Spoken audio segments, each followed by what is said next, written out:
Okay, I'm seeing that the recording and transcription have started. By attending the meeting, you consent to being included.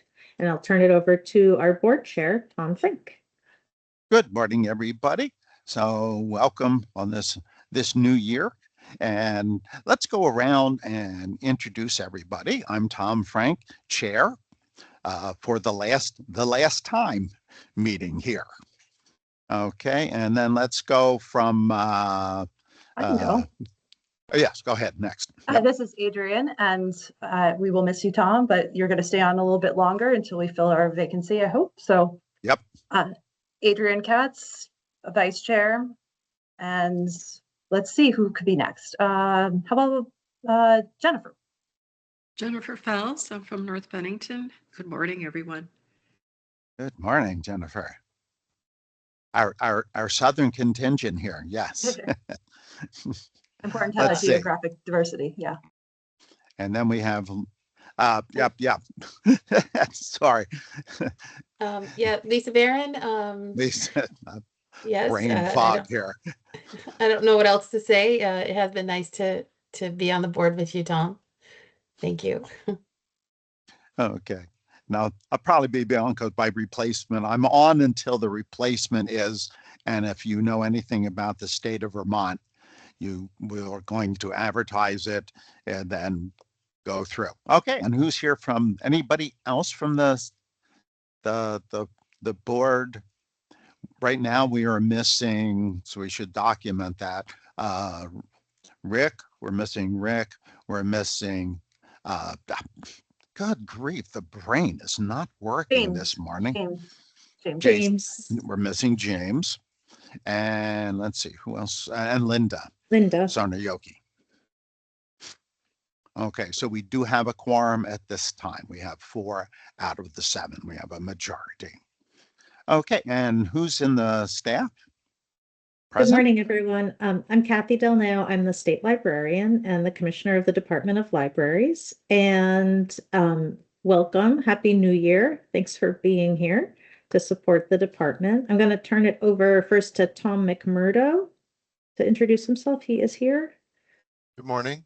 Tom McMurdo, Assistant State Librarian for Information and Access. Jeanette?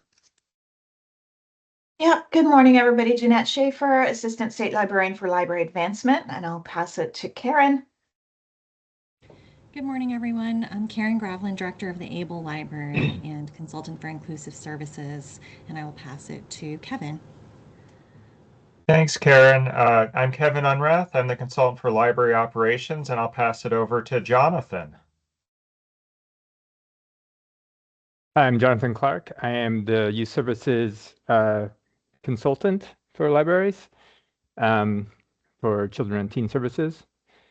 And I was a little late joining, so I don't know who has not. Jess. I think Jess. I'll pass it Kathy, to Jess. you're muted. Thanks. I'm muted, Jess. No, I'm muted. Hi, Jess Leal, Executive Staff Assistant. Okay, that is everybody on the call now. Okay, that is everybody. So the next thing, is there anybody from the public here? Oh wait, the next thing was actually oh sorry, I don't know if you're moving to the next are there item. any changes to the agenda? And I know Adrian had one thing that we can either do when you come to something about it, Kathy, or after the nominating. Adrian did want to talk about communications among board members to make sure we're a little more up to date. Probably just making sure we get all the information that's out there. But we'll newsletter, yeah. Yeah, we'll just add that. Who just came in? It looks like Hannah Blair joined us. Hannah is one of our staff in the department, and she is working on the capital projects. Okay. Okay. Oh, okay. Very good. Okay, and then that's the next. Any changes to the agenda? We'll just add that one little thing there. And now, are there anybody from the public? And didn't hear anybody else. That's what I was wondering. And the next thing are the minutes, I believe. And we all got a copy of the minutes, and we could all see those minutes on the web. And thank you everybody for doing that. That is really wonderful. Yeah, not that I ever lose them somewhere on my computer or my phone, but yeah, like all of us. So they're there, and that's very good. So are there, do I have a motion to approve the minutes, and then we'll get any additions or corrections? I move that we approve the minutes. Okay, it's Second. been moved. Okay, been moved and seconded. We approve the minutes. Now, are there any corrections, additions to the minutes? Tom, I had a few grammatical, very small things, Okay, 7 edits that were in the minutes, and I'm evoking the ghost of Bruce Post here. yep, that's And- good. Okay, gotta carry on the tradition of our former chair. So I have down in the prior part that was the approval of the July 7th, maybe a comma instead of a period, very minor edits. Next, I saw the spelling of my name had 2 N's, it only has 1, and I think there was a subsequent place following that also needs to correct name. Where are you?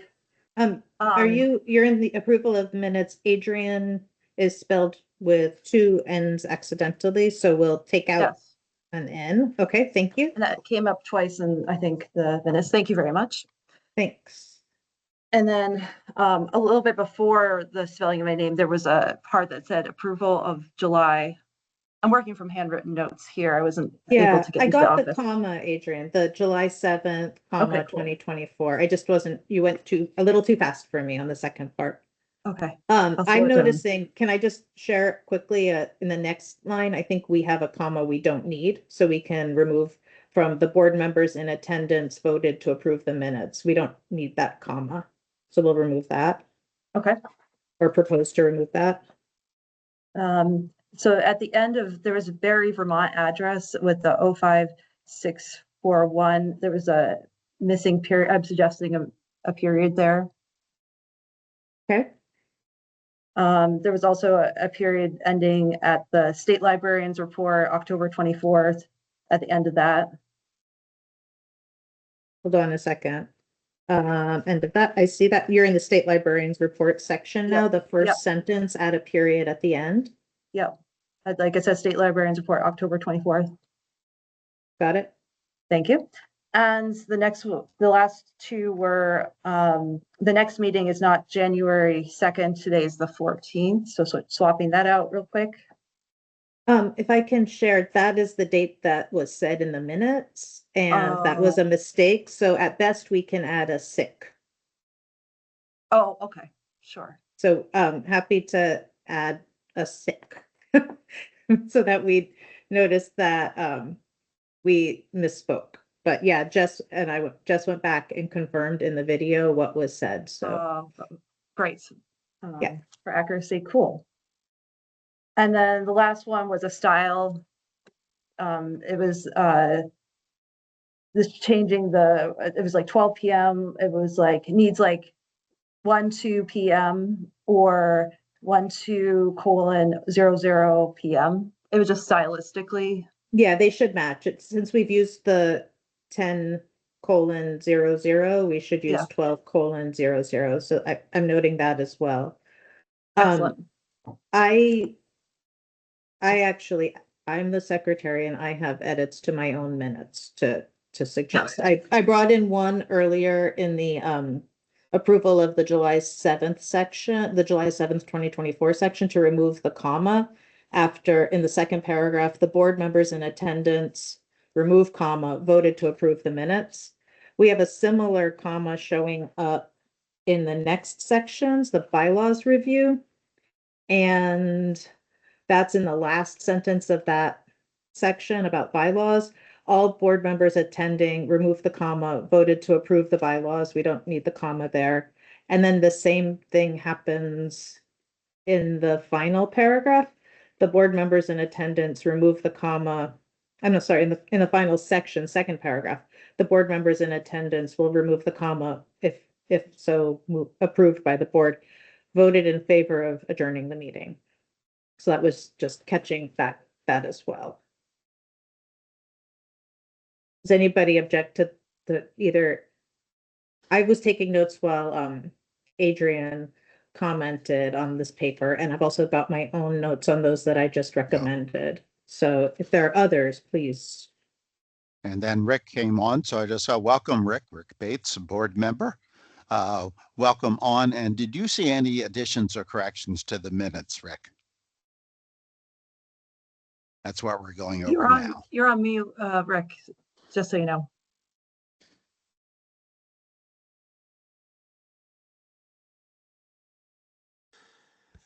Okay, can you hear me now? Hello there, Rick. Yeah. Welcome. Hi, thanks. I was not at the last meeting, so That's right. Yes. So we have they sound fine to me. Yeah, so we probably have one abstention there. Yeah. But I'll ask for the approval. Okay, are there any other additions or corrections to the minutes? If not, all in favor of approving them signify by saying aye. Aye. Aye. Opposed, nay. Any abstentions? And that should be I Rick, abstain. Rick, because he wasn't there. Yes. Okay, so we have the minutes. Next is nominating. And I don't know if it's appropriate for the chair to make a nomination, but looking at all the experiences that people have and the needs, I like to nominate Lisa Barron to be chair. And I think we should do one because we only have two positions, chair and vice chair. So do one at a time. Are there any other nominations for the position of chair of the Board of Libraries?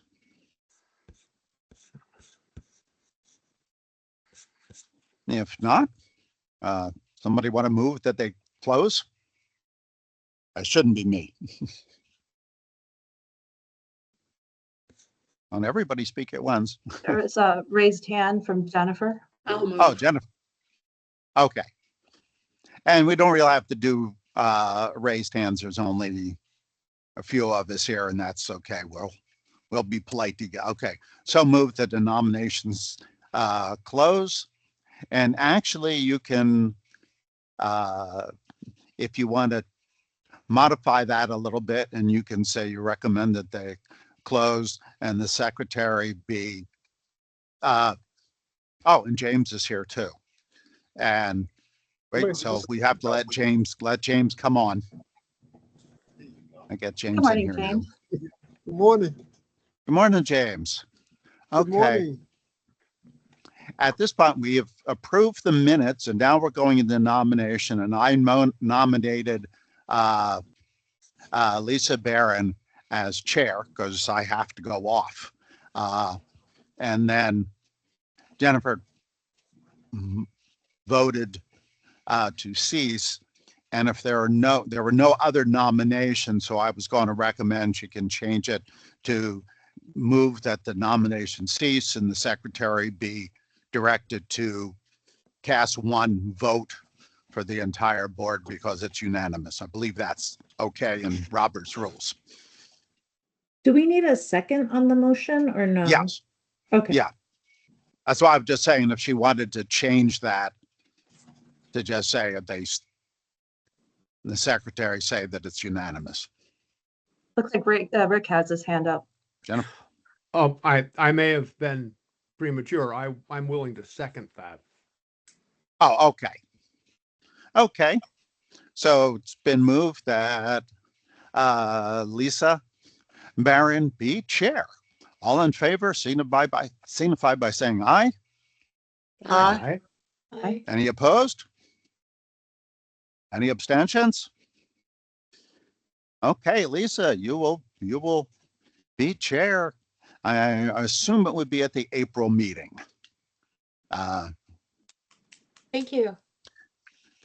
My condolences. I mean, my congratulations. Great. No, it's very, very easy with Kathy, and especially with Jess as well, the two of them, because things are done correctly. And and it's nothing that I haven't told Kathy on several occasions. Kathy is a very good bureaucrat. And those of you that have been on this board before know I's are dotted, T's are crossed, and she makes sure it is run. The library is run according to the legislation, and everything is that any questions, consults our attorney and all of that. So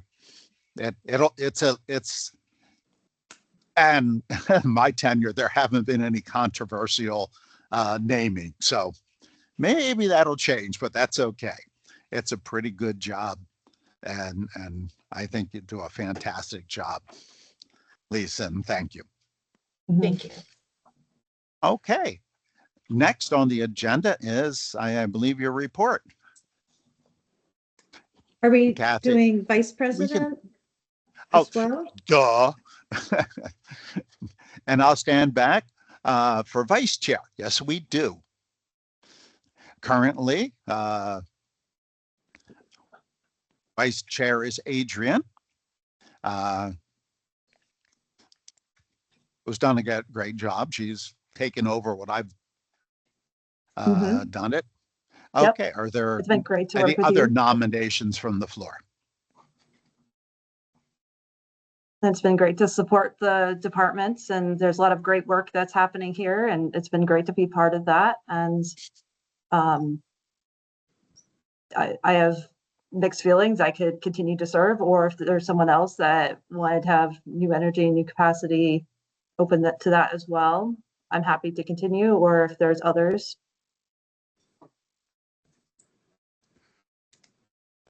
And I would say usually the vice chair steps up to that point, but Adrian's now a state employee.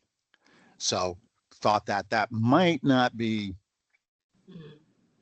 quite according to Robert's rules. I did not check into that, but James, yes, sir. I was just wondering, could I nominate Adrian to continue as vice chair Surely. if she's willing? Yes, I'm willing. Thank you, James. Okay, so James made the nomination. Adrian be vice chair. Is there well, that's just a nomination, so I don't, we'll say, is there a second? I'll second. Okay, it's been moved and seconded. Are there any other nominations from the floor? If there are no other nominations, I move the nominations. I'll say nomination cease. And all the favor of Adrian being vice chair signify by saying aye. Aye. Aye. Bye. Aye. Any opposed? Any opposed? Okay, any abstentions?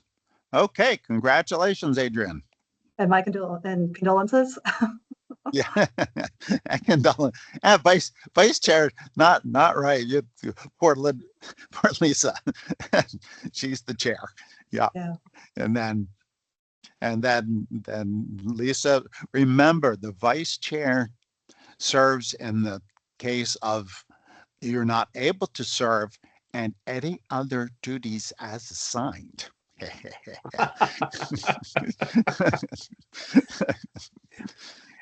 Yeah, if you read the bylaws.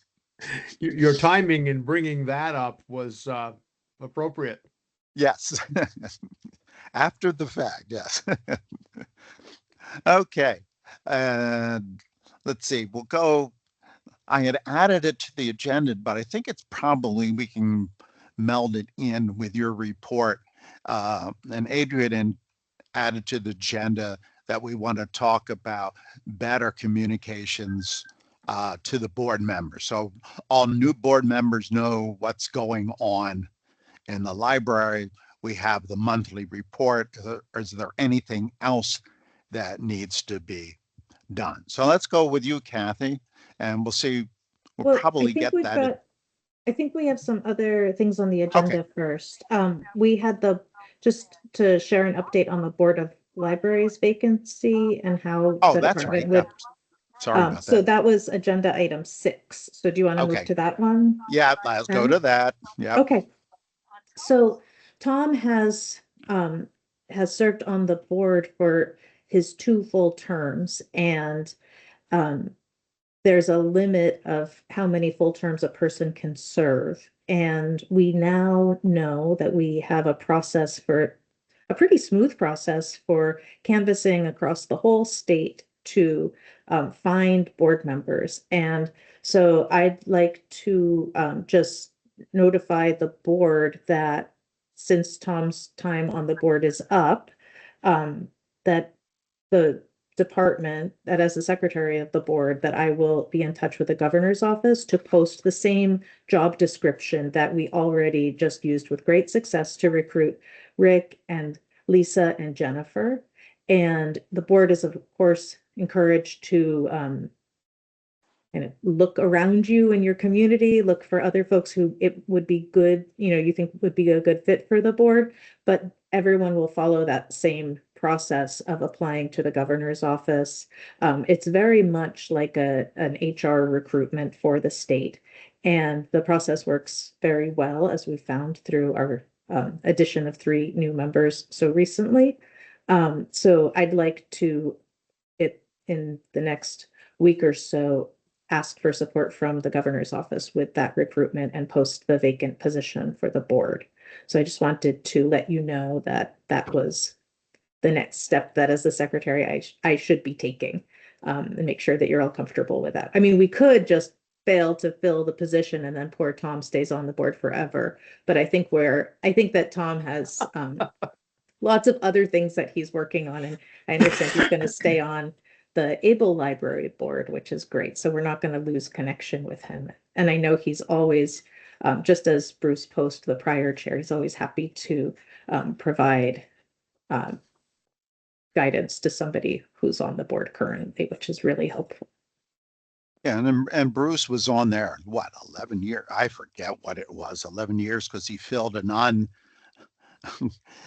vacancy, which didn't count towards that, and then so another 8 years, and then it wasn't replaced for a year or 2 or 3 or whatever. So yeah, and he had seen it, and by statute, there's a reason for that. And the statute says 2 4-year terms.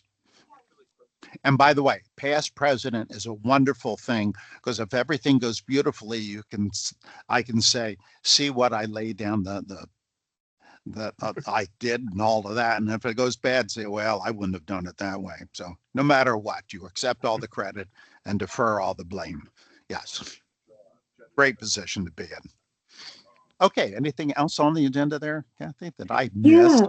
The next item on the agenda was just, and the board doesn't have to make a decision about this. This might be something for you to all think about if you haven't thought about it already, but we keep talking about doing an in-person meeting.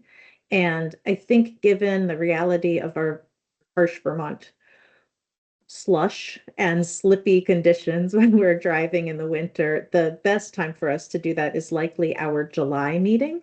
And so I just wanted to let you know that it's always best for the department to plan in advance, make sure that we have a couple of places to look at for our meetings. I was thinking that perhaps if this group could suggest a county, then my team could look for library facilities that have a community room that can be set up for a hybrid meeting, that are open at the time of our meetings and that have space that we could reserve. Then I could bring that back to you in March. So I wanted to check if folks are still interested in the July in-person meeting.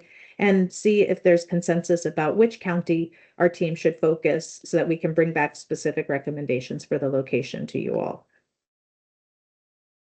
I think that would be a great idea to meet in person. Is the date, I just want to confirm it so my calendar fills. Is that Tuesday, July 8th? Let me look. Should be the second Tuesday. It'd be the second Tuesday. I think that is the correct Yes. date. Okay. That's what's on Yeah. the website for the calendar, 2024 to 2025. Yeah. Okay. I'm also realizing at this moment that procedurally, if Lisa's the new president, she might be the one who has to move us to the next spot on the agenda. Oh, is that okay? Doesn't she take over now? Or does she Isn't take it- Plus over? one. In She can take April. over now. That'd be okay with me. I didn't realize it was immediately effective, I guess. I think don't- it is. I think it Yeah. is. I'm sorry. I'm supposed to be, as the secretary, I think I'm also the parliamentarian and I'm dropping the ball on this good bureaucrat moniker that I have. But I think Lisa is now chairing. So Fantastic. All yours, Lisa. Baton is yours. Okay. Well, so it's July 8th. I was thinking about the county when you said that, and I really don't know the counties that the other people are in, but I mean, if we wanted to do Washington County, that would be okay with me. Like somewhere centralized. Yeah, Yeah. easy for the department. Yeah. Back in the day, the board of the libraries went to different libraries before meetings, to my understanding. So it might be great if we could meet in a library. Yeah, I think that Should would be that be nice. available? yeah. So would you like us to look for a Washington County library then? Is that central for everybody? I mean, it is central Vermont, so hopefully everybody could get to a library in Washington County. Okay. And it will also be fine. remote too. Should something come up. Okay. One idea too is that there's a very nice space. We'll check on libraries, but we might also check on the space where the state library used to be at the Pavilion building in Montpelier.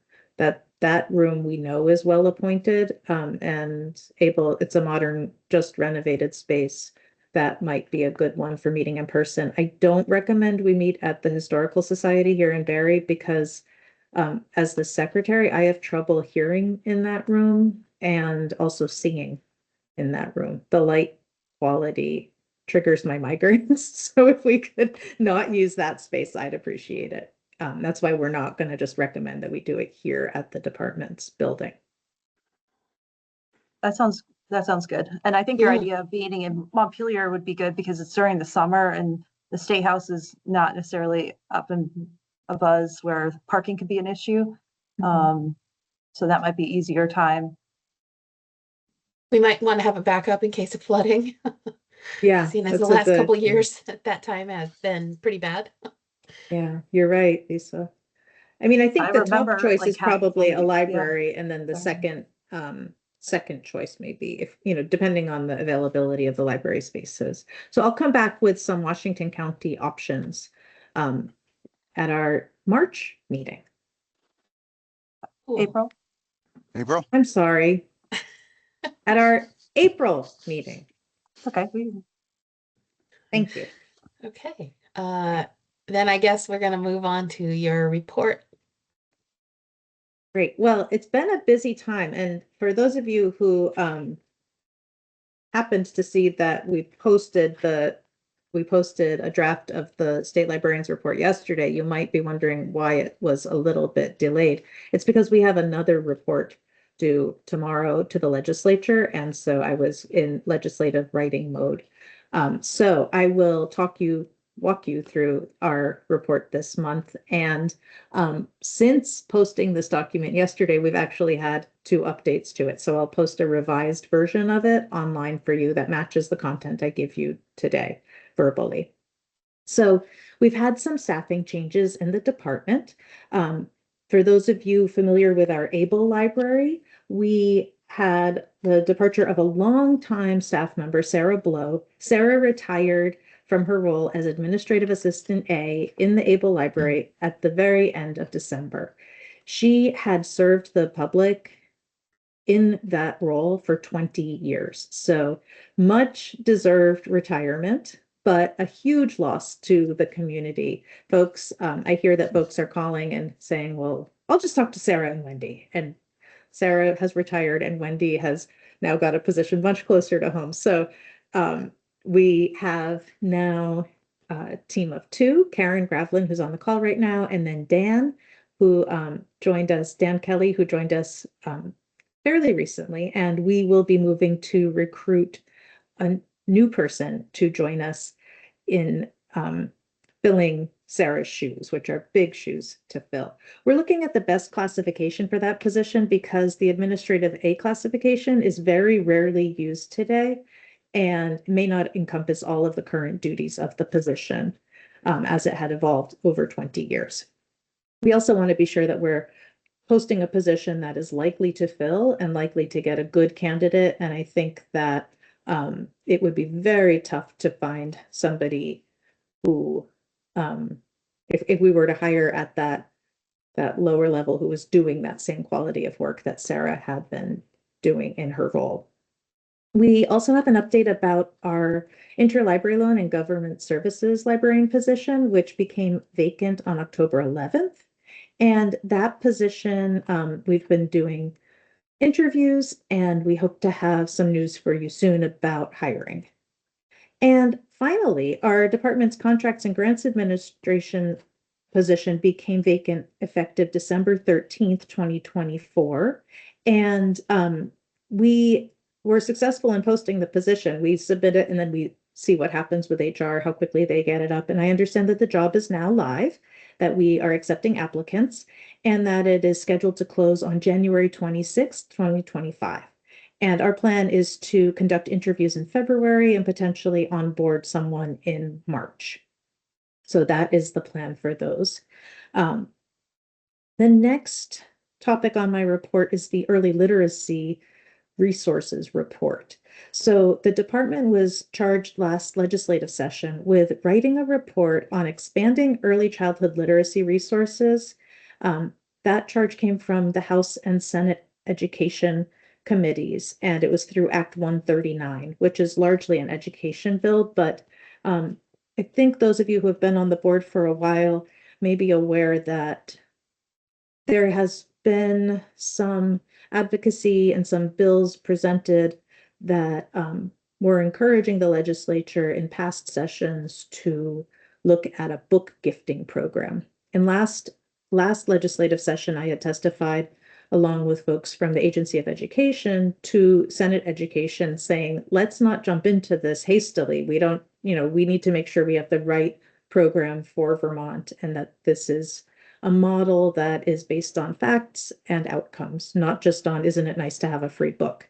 So our team here at the department has done some really good work to gather information.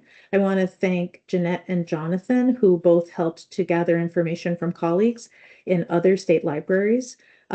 Some state library staff seem reluctant to talk about their programs that they've implemented, but we did have some really great input from some of our colleagues in the region that is informing our decisions. Kevin Unrath, who set up the survey that was then kind of promoted heavily by Jonathan and Jeanette. So thanks to Kevin.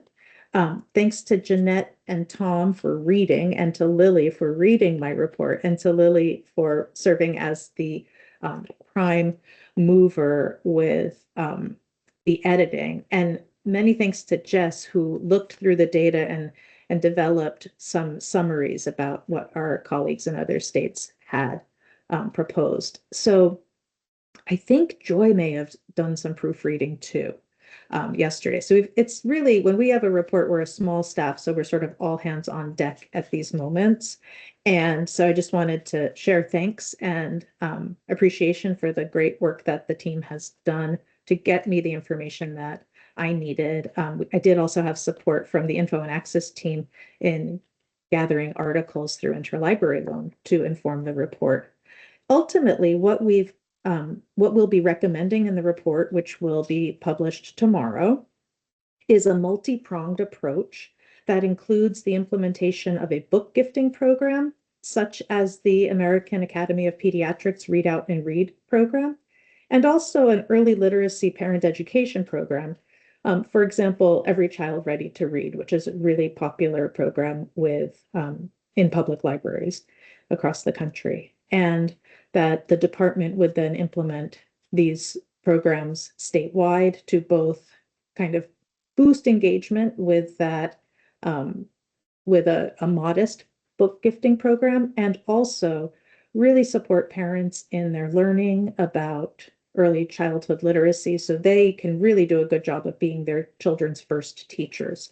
And so, we really looked at the data and some of the meta-analyses that have been done and some of the feedback from colleagues, and found that it's not how many books you get for free at home, it's what your family does with them and how they support, how your adults in your family support your learning. And so that's really where we want to be focusing our efforts in the department, potentially doing even more training than we're doing now to support public librarians in their literacy development learning so they can be modeling and teaching parents and caregivers. So that is our proposal. It does have some fiscal implications, but we've been clear that we would need additional staff to support the program implementation, that this isn't something we can just easily add on without a big impact to our existing offerings and the work that we do. So you will see that report go live tomorrow, probably by 5 o'clock. And I think we're in good shape to meet that deadline. But that did slow down my writing on this report, unfortunately. The next thing is just a quick update on Act 150. You'll remember last session, I was really active in the legislature, more active than state librarians have needed to be in quite some time. There's a lot of enthusiasm about libraries and looking at the governance of them, and also protecting intellectual freedom, which is just really kind of wonderful that our state is so supportive of the important role that libraries play. S220 turned into Act 150 at the implementation point. And all public libraries in the state are going to need to have material selection policies and procedures for the reconsideration and retention of library materials. And those policies, which many do not have, the working group found that many libraries, especially smaller ones, don't yet have those policies in place. Those policies need to be, of course, in the framework of law. And that includes the Civil Rights Act, the Constitution, and then Vermont state laws prohibiting discrimination. And so in order to support those libraries, the department, there's also a change to statute that empowers the department to develop and adopt model policies. Now, these model policies that we will be working on, they're not then law for everyone. They're not immediately, we develop a model policy and then suddenly every library in the state has to follow that model policy. Instead, what the model policies do is they provide libraries with a starting point, and they provide some guidance on policies that we believe meet the needs while staying within the legal guide rails that are around us and our work. And so public library trustees the boards can then look at the model policies, compare if they have an existing policy. Would they like to incorporate language from the model policy? Do they have other ideas? The policy also doesn't stand in place of legal counsel. So I think it's really important that we always remember that a board of libraries, a library board and a public library always should be seeking its own legal counsel rather than just relying on something that the department gives it. So that's something that I think we'll be calling out in the policy. We're in the final push for reviewing and finalizing our model policy now. So this is a really busy time for us. And then we'll be turning it over to Kevin Unrath to really, who's our operations consultant, and to Joy Warland, who's our continuing education consultant, to share out the model policy and get it out in the world so that then boards can either adopt it in whole or in part, or just think about this important topic again. And it's so key that libraries think about this, because if you don't have a collection development policy, and if you don't have an established process to think about it when a book is challenged by a community member, it becomes an existential crisis for the board. And it's very hard to then develop a policy that is developed in a calm and a measured way. So I think that this is really a way to kind of shore up the library's procedures and policies so that they're ready if somebody comes with a lot of challenges, so that they have a way to respond in a thoughtful way to the citizens' right, or the individual's right to petition the government. And even an incorporated public library needs these policies so that if a book is challenged, they can respond to it well.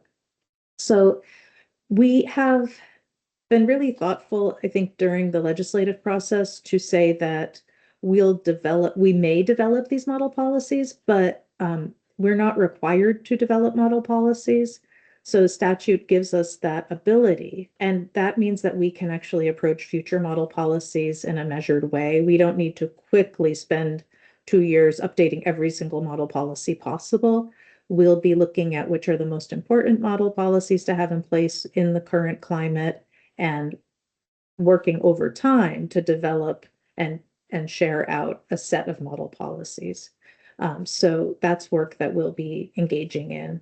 And I want to thank Kevin for drafting the model policy for review by our leadership team.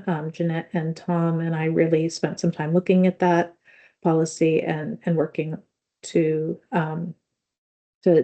refine it. And as always, my approach is to use any legal counsel that I'm entitled to as the state librarian. So really getting the supports that we have.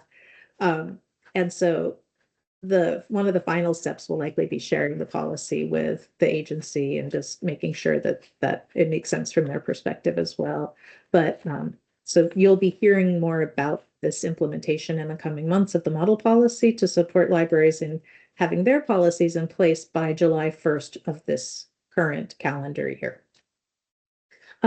Some other kind of fun news is that the summer reading grants are in progress right now. People at public libraries around the state can apply for these non-competitive grants of $350 to support their summer reading programs, either the presenters, the performers, or they can also use some of the funding to purchase some of the thematic supplies from our CSLP is what it's called, and I'm looking for the Collaborative Summer Library Program, which the department is a member of on behalf of the full state.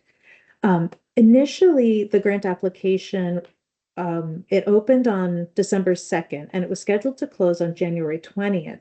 But then we heard from some of the libraries that they were having trouble obtaining a verification of their certificate of insurance from the Vermont League of Cities and Towns. Jess reached out to the Vermont League of Cities and Towns and found out there's a problem with the database and providing those certificates. So just yesterday, and actually I think an email went out even this morning, we have extended the deadline to apply until February 10th to give folks more time to get that certificate. So we're always trying to respond to the needs of the library community, and sometimes things are within our control and sometimes they're outside of our control, but this seemed like a good way to make a quick change that would enable folks to get the grant money to which they're entitled, but still while following the state's granting procedure. I have a big update for you about the Vermont Public Library Foundation, or what I should say used to be the Vermont Public Library Foundation. VPLF has dissolved. It dissolved on December 6th, 2024. I want to thank Tom Frank for his service most recently and Adrienne Katz for her service prior to Tom on the board of VPLF. This was an organization, a nonprofit organization that was a supporting organization that provided grants to public libraries in Vermont. I served as the president of that organization. Jeanette Schaefer had a positional role in the organization as well. And we've been reporting to you about the organization and its activities, but mainly what was happening is that there was money that needed to be shared out to the community that was intended for the community. And the board over the past 2 to 3 years has done that. We shared many thousands of dollars out in the form of disaster relief grants for flood impacted libraries. In terms of Winnie Bell Learned grants, we usually would run a competitive process, but this year the board just got the money out the door because there had been a long period of latency with money coming in, but not with grants going out. And that was incredibly problematic for the type of nonprofit entity that VPLF was.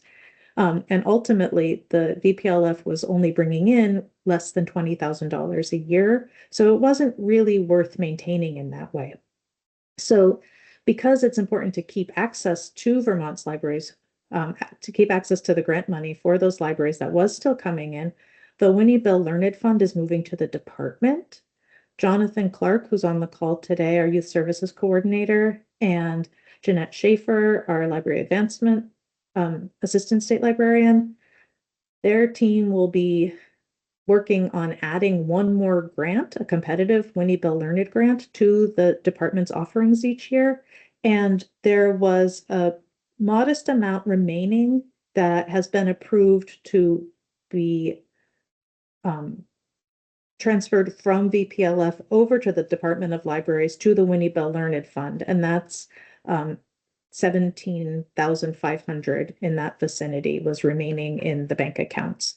So that work is work that Jeanette and I are coordinating. We'll be coordinating over the next coming weeks. So the department will need to accept that money through the official state process, and then future disbursements from that fund will come to the department for administration. So this is a situation where we're streamlining by reducing the amount of time that Jeanette and I are spending, and one board member of your board are spending at meetings and really administering this properly. And instead, we're routinizing it while maintaining the same type of program within the department's core activities. So we think this is a good outcome for the community. We've notified folks at the Vermont Library Association in advance of the wind down, and they're aware now that we have wound the organization down. So that is a big thing that we have been working on.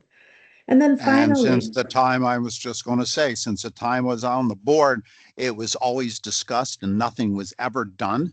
And then we got into trouble with the IRS. Kathy worked that out. And yeah, finally it's gone. And nothing had been done for 8 years or 8. And I was on another year just attending meetings before that. So I'll say thank you, Kathy. Yes, it was not easy navigating all of that, and you did it with aplomb. So thank you very much.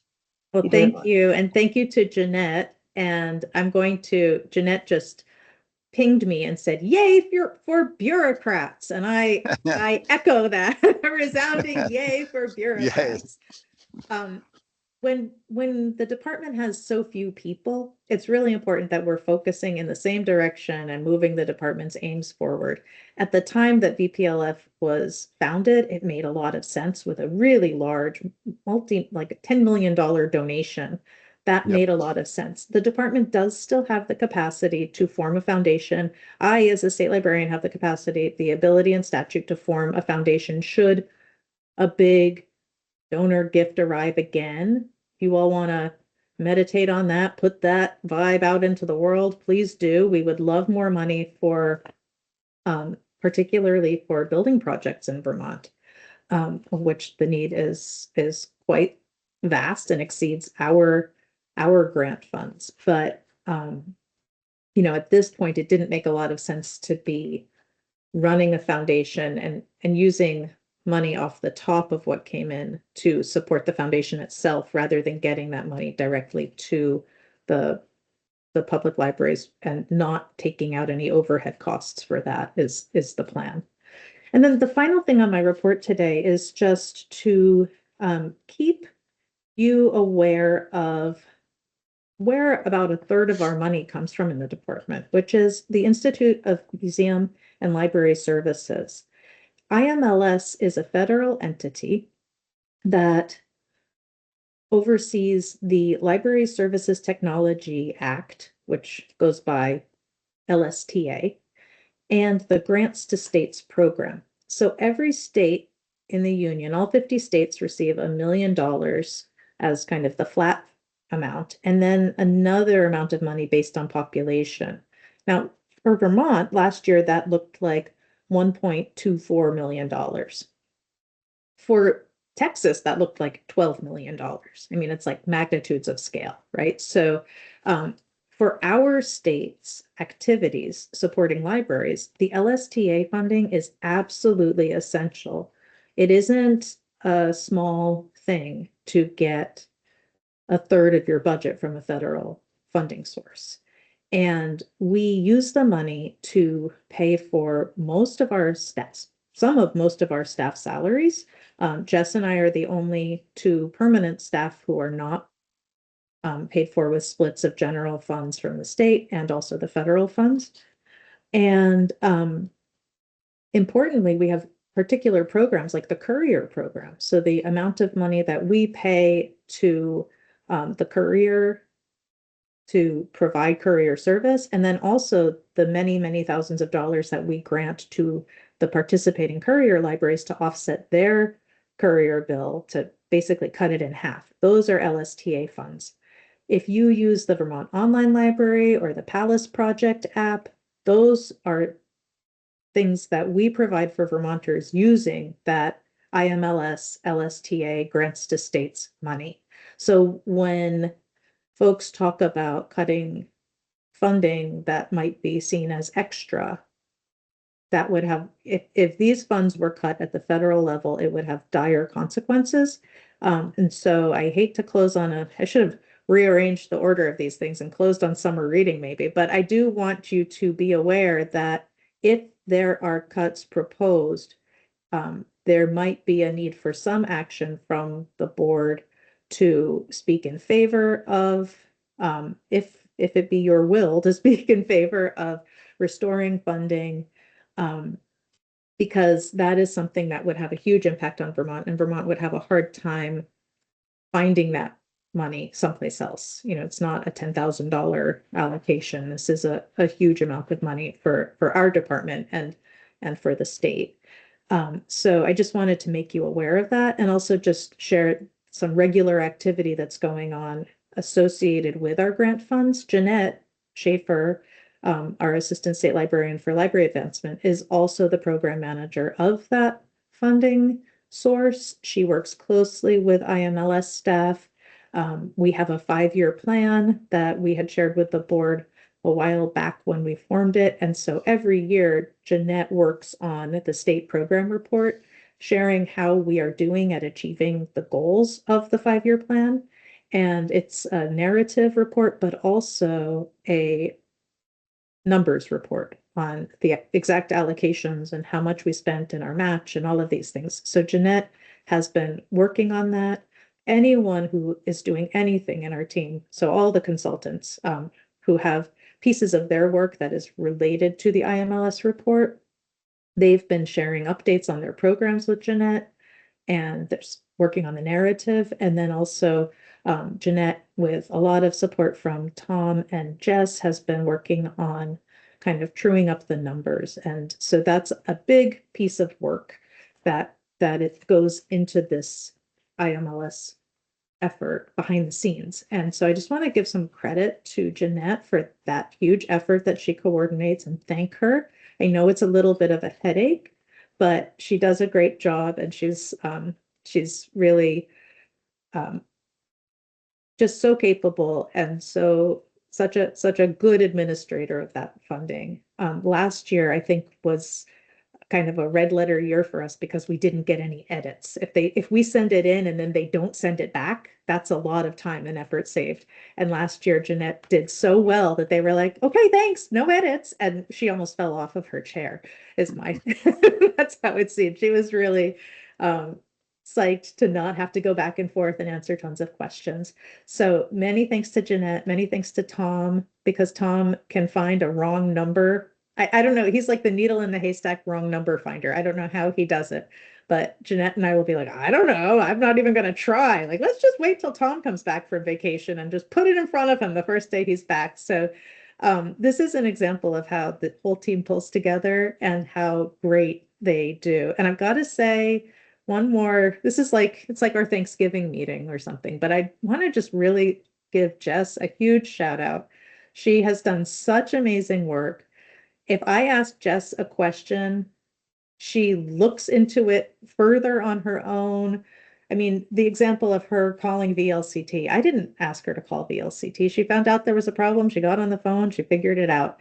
When there's a problem with a spreadsheet or a number, she can actually speak to it quickly and run reports. And she's just so capable and competent. And I really appreciate her as my right hand partner. I don't know what to call Jess.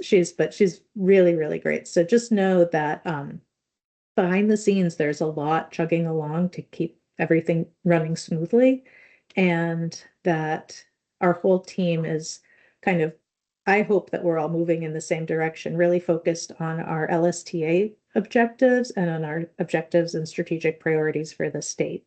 And board members, if you want to hear more about those details, we're always happy to give you a report or an update on those things, or to walk through the key points of our report in future. So yeah, that is my report. So I'm happy to take any questions that you may have at this point. And I understand that there's a question about making sure everybody's aware of communication. So I'm happy to take notes on anything we can improve with that.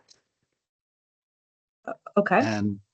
And Tom here, I was hoping, I would just thank Karen there about how you have to do with the federal government on censorship.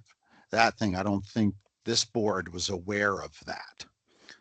Let me, if you don't mind, I'll take a minute just to share what's been going on and where we are. And thank you for that reminder to thank Karen and to thank her team. And we have all of the network libraries. So how do I explain this?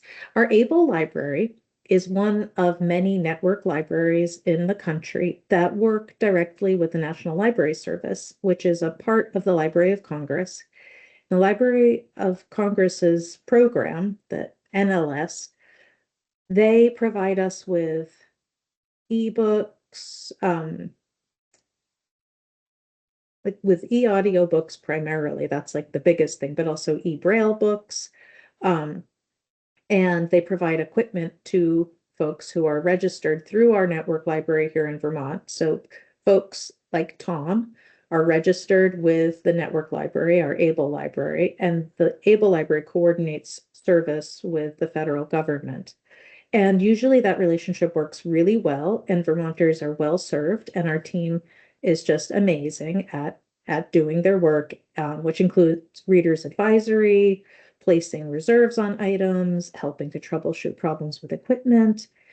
And we serve everybody, all ages, as a public library service. So this is different from a school library service. This is specifically a public library service for birth through end of life for Vermonters who have a print difference, like they need to use either need to hear the book or they need to read it with their fingers, or they could be somebody like me where I have trouble holding books because of a genetic condition. So I think I would qualify. Pretty sure I would qualify.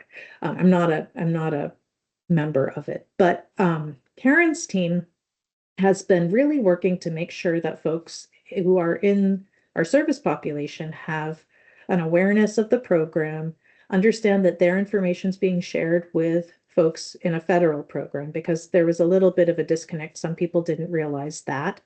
So just getting forms updated for all of our patrons about that. And we were kind of aware that we should work on that, so we have been working on it. But then something else has come up related to youth access to collections. The Library of Congress made a change and said that any of the users at the network library level, so any Vermonters aged 12 and under, how do I explain this? I just misspoke. Any Vermonters age 18 and under needed parental permission to use the NLS service.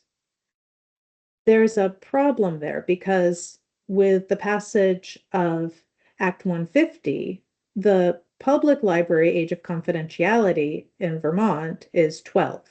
So in Vermont, a 12-year-old could go to their public library and open a library card and use the library materials and return them, and their parent is not able to ask to see their record. They have privacy. They're welcome to share their library record with their parent if they wish, but the legislature made this change, moving the age in Vermont from 16 down to 12 last session. Well, that means that we had 5 years of kids now who, according to state law, are able to open an ABLE library card and check out books without their parent knowing every single book they're checking out. But according to the federal government, those same kids aren't able to do that. And they were telling us we needed to implement something that was not in accordance with state law. So we have been in a very long, drawn out, protracted negotiation for quite some time. I've already informed them that we follow state law. They seem to want me to inform them again in writing.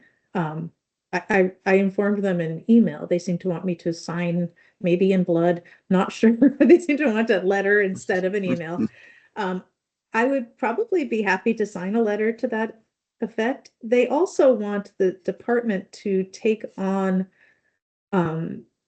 financial obligations if one of the children loses materials or equipment that it does not currently take on for adults, which seems strange and confusing. And I asked them in writing over a month ago now for more information about those obligations, including an equipment depreciation schedule. I have received nothing now for over a month. I feel the ball is in their court and I'm waiting for them. So nothing has been implemented or changed here so far, but it's been rather taxing on Karen, her team, Jeanette, me, the rest of our team. It's a little bit dismaying that they would make what seem like anticipatory, compliant decisions. There's no federal law to point to related to this topic. So their practice for all of the years that the department has been a network library, which is since the 70s, has been that the local network libraries are in charge of this type of a policy decision in accordance with their local law. So this is a real departure. So that is something I want to just alert you to. I'll keep you updated about it. And I do want to thank Karen, who I think is carrying the majority of the worry with her and her team and the impacts on their regular work. It's been difficult. It's hard to have the parameters change like this. And I just think that she's done great work in keeping us aware of it. Some of the other state libraries didn't know what I was talking about when I brought this to people's attention. So Karen is a real asset to the team, and her staff have done great work in making individual phone calls, sending out thousands of letters, logging the responses, and thanks to other staff in the department who have helped with calling and answering phones. So we have seen folks step up from within the library advancement team and from within the info and access team to really kind of support the ABLE library by doing some phone banking. And I appreciate that too. So it doesn't all fall on Karen and the ABLE library staff. I can add one other a little thing on there. Jason, and all of a sudden, I can't remember his last name, our former state librarian. Yeah, yeah, Broughton. Yeah, Jason, who was former Vermont state librarian, is now the director of the National Library Service with the Library of Congress.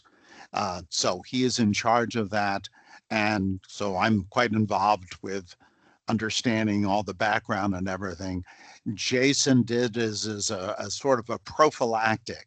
He was hearing the grumbling in the legislature, and he keeps his ear, tuned to it.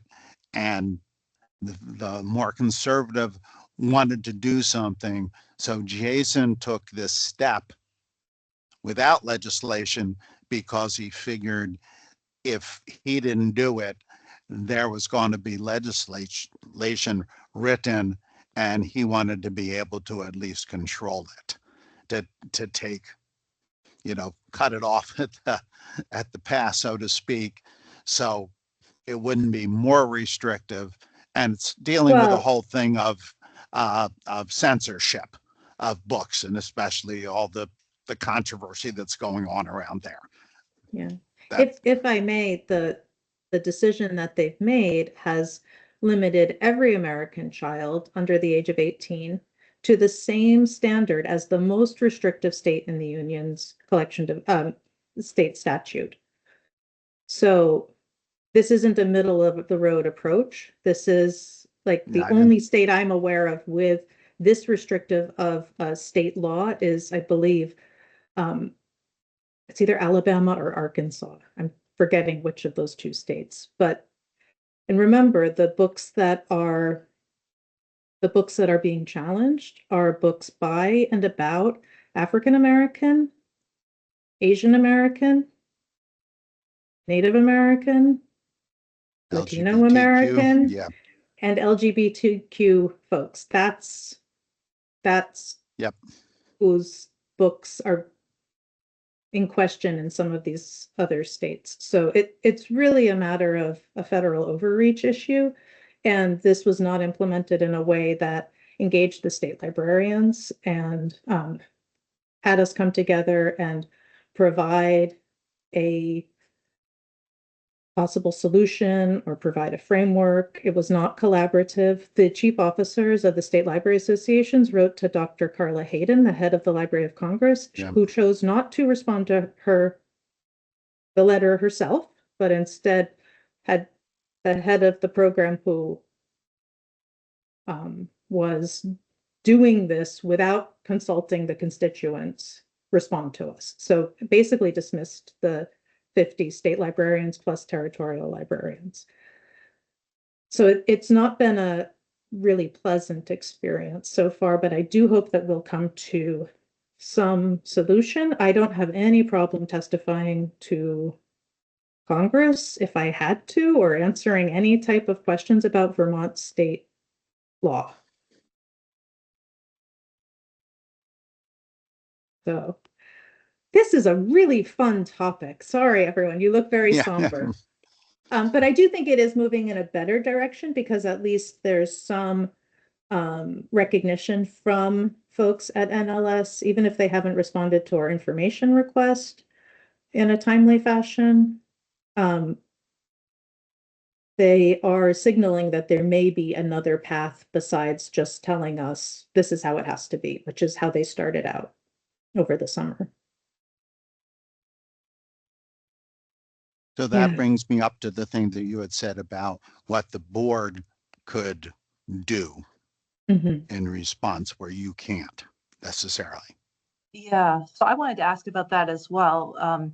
With the advocacy, I'm happy to support. I know that also I wear two hats here, one as a board member, one as a state employee. There might be some rules or guidance in terms of being an advocate for something. I'm not really clear on all those expectations.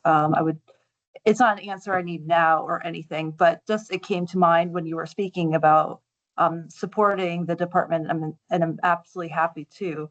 But I also wanted to be mindful of what there might be for state law or guidance or rules, expectations of a state employee, because those can be, it's Yeah. important to be mindful and cognizant of.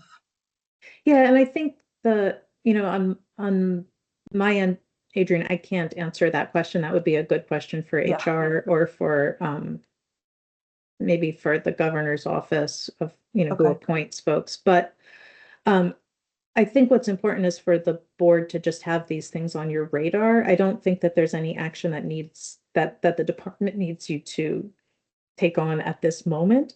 But I think when you're looking at news stories about potential federal government cuts, what I need you to know is that a cut to the Institute of Museum and Library Services Grants to States program is a direct cut to, that would be a direct threat to the work of the department. And so that is really important to just keep an eye on that. And that as individuals, different people may have different things that they want to do about that. In my role as state librarian, will be attending a, a fly-in event in March, which I also did last year, and that's a pretty routine thing. I'm able to do some advocacy, and that's one reason that my position is not funded with federal funds. Others in the department can't do direct advocacy at all. But I just want you to understand the landscape. And our budget for fiscal 26 includes kind of a placeholder of the amount that we received in 2024's budget. But if there's a cut to that, there's not necessarily corresponding money to fill that void at the state level. In fact, I would say that there's likely not. So I do want to share that with you. I mean, clearly that would be incredibly impactful to the department. Yes, and to Vermonters statewide. Yeah, And at this point with the NLS matter, because we have these two federal programs that we are often, that are kind of our regular federal programs. I'm just waiting for them to respond. And the longer they take to respond, the longer we're in this holding pattern. And I'm okay being in a holding pattern because nothing changes while you're in the holding pattern. So I would actually ask that you not take any steps to poke at the holding pattern, because if you reached out, that could actually upset the progress that we have made, the small progress we've made so far. Jennifer, I see it. I shouldn't call on you. Maybe Lisa should call on you. Sorry. Yeah, I can't even see hands up. So yeah, it's Jennifer. What I was gonna say is, I understand not upsetting the apple cart. You've certainly got things in motion appropriately. If ever you need somebody, please don't hesitate to ask. I'm happy to reach out to my colleagues here and others to be supportive. So I'm always happy to do that. I won't do anything on my own. You can be rest assured. So, but don't ever hesitate. Thank you. And I really appreciate what you're doing. Thank you, Jennifer. Same.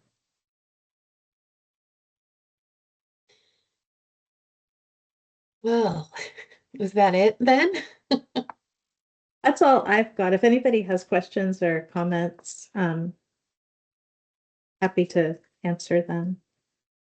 The only thing I was thinking when you were going over the report was when you were talking about the early literacy report, how so the legislature or whoever the state is going to take a look at the information that you're going to provide, and how do you feel about their actions with the information that will be recommended to them? Do we think they'll take up a good portion?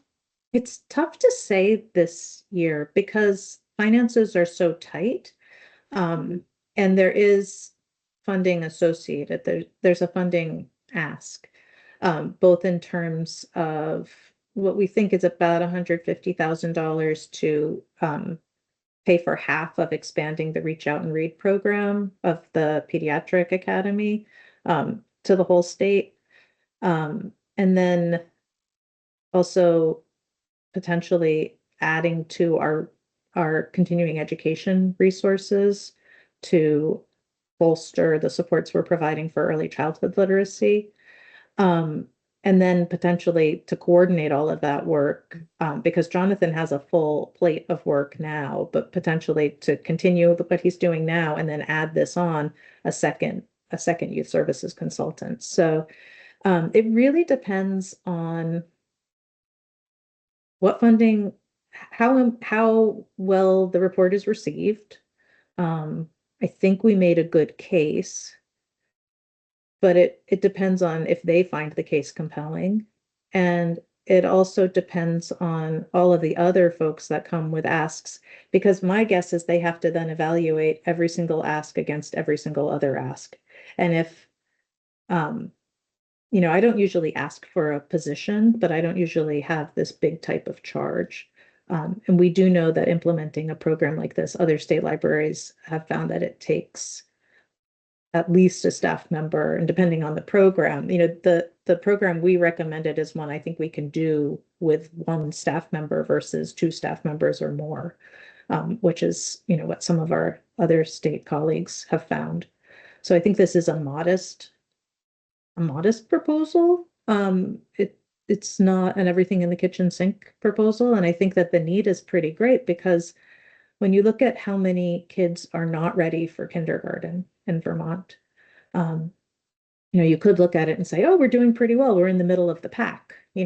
I think it's like 70, I don't have the report open in front of me, but I believe it's about 75% of kids are ready for kindergarten, not approaching ready or not ready, but actually ready. And okay, well, maybe that's the national average. Does that sound good enough? And Sounds low to me. how do you like, as a teacher, pull, continue elevating the kids who were ready while you're pulling up the ones who weren't ready? There's probably a slowdown for the ones who were ready. So, there's some compelling state data. I was shocked to see that even among, people, I think people tend to conflate literacy supports and income. And looking at some of the data about, Jeanette has just given me a fact check. Here at the Department of Libraries, we still fact check. 15% of incoming kindergarteners are not yet ready to succeed in school. So, that's a pretty big chunk of kids. And in some counties, it's a higher chunk than in other counties. So this support may need to be targeted a bit. But the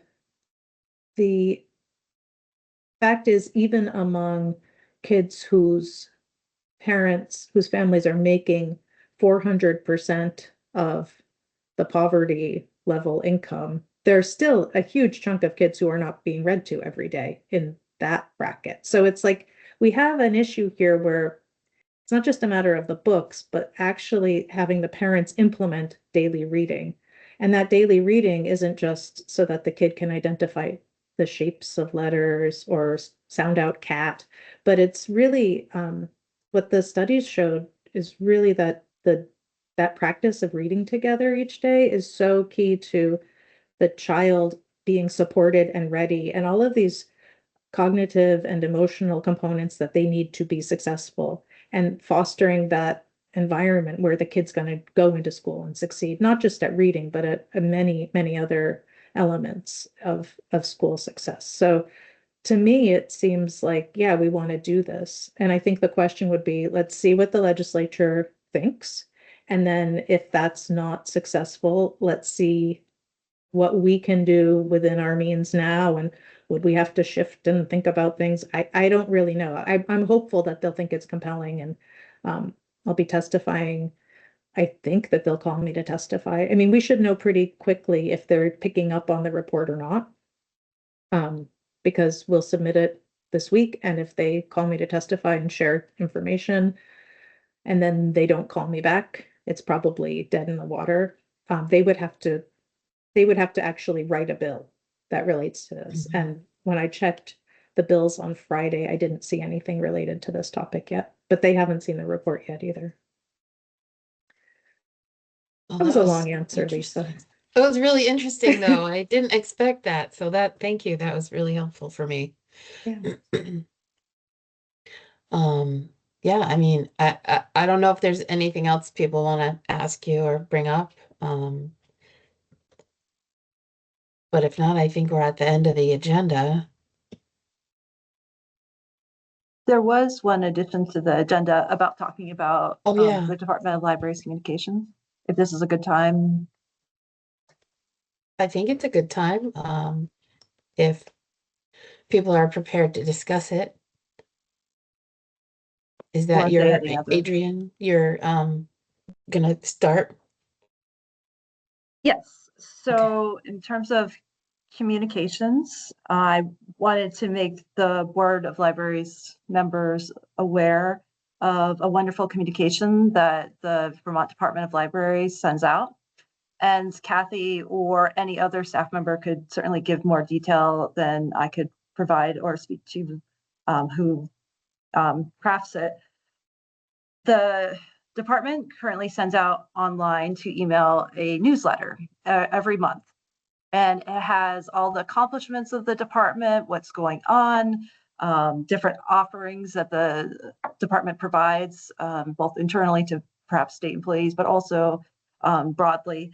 And also it has some news about what's happening in libraries across the state and more. And I wanted to make the board aware that they can sign up for this newsletter if they like, maybe have it sent to their partner.vermont.gov email. I have it. Yep. So it looks like Jeanette has the link where you can subscribe. It is optional. It's not required of the board, but I find it to be great when I see it in my work email that I can get a sense of what's happening. And then that's some information in between meetings that provide you of all the terrific things that are happening here. And so if anything that Kathy would like to add or anyone else, but I wanted to let board members, especially new ones, to know that they can sign up for this. So Thanks, thank you. Adrian. I should have remembered to sign you all to let you know you could sign up for that, and we can send out the link to folks. I think Jeanette just popped it in the chat. We do this monthly newsletter, and it does help people to stay kind of in the know and connected. And so we're always happy to add you to that if you'd like to. We didn't do it automatically because we don't like to spam you, but what we could do is to send out the information on how to register for the newsletter so that you can receive that. And I want to just thank the Department of Library staff somehow, in among all that they're doing, find the time to put together the digest each month. And it's a place where we can share big initiatives that are coming out. And it's also a place for some fun stuff. One thing I usually like to read is Lauren's weird books that she finds while Collections. cataloging. Yeah, she always has a fun cataloging one. And this, I think the current edition is the next newsletter is going to feature Ethan the musical. So look out. Apparently we have maybe a libretto for Ethan the musical, and Lauren and I can't seem to find the music for Ethan the musical, which was a bicentennial offering about Ethan Allen, because we'd really like to launch. For 250th. We'd like to bring it back for the 250th and like have the department somehow put on Ethan the musical, because some of us really enjoy being silly and making music together. So you can also, Jeanette is reminding me that there's also the digest, which is a twice weekly push out of information. And that may be more than board members want, but you could try it and see if you like it. And if you do, then you could stay on it. It's only available, we really limit the digest just to folks who are on library boards or work in libraries. The newsletter has a wider distribution, but as Board of Libraries members, you're absolutely welcome to join either of those. And we'd love to get you on those lists. So we'll share out information with you. Yeah. That digest is also wonderful. I mean, so the newsletter is great because of all the information, but also the pictures. But having that electronic digest that comes twice from the department is great because you get to hear about different, for example, what's going on with state governments initiatives, but also you're hearing about what's happening at libraries. And often there are news stories like the Fletcher Free has this great offering for patrons, or they're on the home card system, or there's some information that specifically that's out there that's really great to see all the great things that are happening across the state. Yeah, I get that. It's like a listserv, right? Mhm. Yeah, I get that. I don't get the newsletter though, so I'll have to sign up for it. Great. Yeah, so one's monthly, one's twice weekly. Yeah. I have Thank you both for of men. them. Oh yeah, Yeah. good. I'll check it out.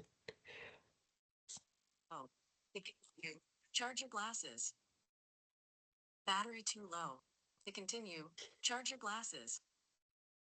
Anyway, yeah, I don't want to give the impression that I'm trying to adjourn, but I don't know if there's anything else we need to discuss or. The next meeting to discuss that, when it's happening and where we're gonna meet. Okay, thanks. I Yeah, think the next meeting is on I'm March. sorry, April. I just said the wrong one again. April 8th. 8th. Yep. Yeah. And that one will be remote with the option for any members of the community or board members to join us in the new meeting room. And so, yeah, that's when our next one is. And it's just our regular hybrid offering. Okay.